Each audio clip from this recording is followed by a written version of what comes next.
besar buat kita berdua doang. Dan kelihatan banget ya kalau Amira begitu sangat syok karena rumah sebesar ini, rumah semewah ini hanya ditempati oleh mereka berdua. Gara-gara bapak Kemudian beli Aksa mengatakan kalau dia nggak mau gara-gara Aksa membeli rumah semewah ini, nanti Aksa jadi banyak hutangnya. rumah jadi terlibat hutang. Dan mendengar kata-kata Amira itu, Aksa pun langsung tersenyum. Kemudian Amira pun mengatakan kalau sekarang ini dia fokus untuk persiapan kelahiran calon anaknya nanti. Biaya untuk ke rumah sakit. Jadi sebaiknya mereka mempersiapkan biaya untuk kelahiran anak ini nanti. Biaya rumah sakit, biaya ini itu untuk anaknya dan juga untuk pengobatan Amira. Bebe nggak penting buat Dan saya. Amira itu nggak mau ya Aksa mengeluarkan biaya-biaya yang nggak penting untuk dirinya. Dan sebaiknya mereka pindah ke kontrakan yang murah aja. Cari kontrakan lain aja yuk. lebih Dan murah. mendengar apa yang dibilang Amira ini, Aksa hanya tersenyum. Ya heboh banget memang Amira. Sepertinya memang Amira ini khawatir banget ya kalau hidup mereka itu banyak utang. Nggak mau banget itu terjadi. Deket bapak aja. Dan ternyata di dalam hati sekarang ini Amira sudah mulai mengakui kebahagiaannya ketika berada di dekat Aksa. Ya, saya udah seneng banget. Ya begitulah, tetapi Amira hanya mengatakan itu di dalam hati saja kalau dirinya senang dan bahagia berada di samping Aksa. Saya punya kejutan.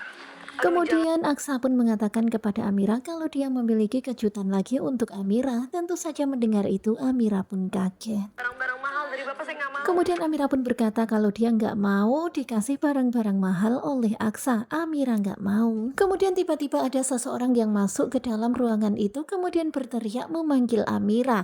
Amira pun kaget karena ternyata itu adalah Mbak Jumi. Dan tentu saja sekarang ini Amira itu heran banget, kebingungan banget kok bisa ada Mbak Jumi di rumah ini. Kemudian terlihatnya Aksa pun tersenyum dan menceritakan semuanya. Terlihat Mbak Jumi yang begitu sangat bahagia, kemudian dia pun memeluk Amira. Betapa senangnya dan leganya Mbak Jumi melihat Amira selamat. Amira pun kaget mendengar Jumi berkata seperti itu. Kemudian Aksa pun menceritakan kalau Mbak Jumi adalah satu-satunya saksi mata atas kejadian yang menimpa Amira. Berkat Jumi juga. Dan berkat Jumi jugalah Amira selamat karena Jumi yang memberitahukan kepada Aksa tentang keberadaan Amira. Kamu selamat karena Jumi Dan rasa mendengar apa yang dikatakan oleh Aksa, benar-benar Amira tak kuasa menahan rasa harunya dan rasa terima kasihnya kepada Mbak Jumi. Kemudian Amira pun memeluk Mbak Jumi dengan begitu eratnya dan mengucapkan terima kasih atas apa yang dilakukan Mbak Jumi. Amira berhutang nyawa. nyawa sama Mbak Jumi. Dan memang semuanya sudah qadarullah ya, tetapi memang benar ya Mbak Jumi yang menjadi perantara keselamatan Amira. Kemudian Mbak Jumi pun bercerita kalau dia melihat Pak Bastian begitu sangat tega kepada Amira, mencelakai Amira. Dan sepertinya nggak mungkin untuk Mbak Jumi kembali ke rumah Bastian dengan setelah apa yang dia lihat itu. Dan hingga pada akhirnya Mbak Jumi pun meminta kepada Aksa untuk diizinkan bekerja dengan Aksa dan juga Amira. Nah tentunya kalian pasti makin penasaran kan? Bersyukur banget ya sekarang ini Jumi berada di tempat yang aman.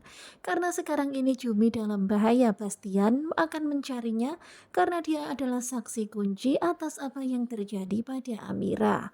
Simak kelanjutan ketika cinta memanggilmu bersama dengan Gogo Coba.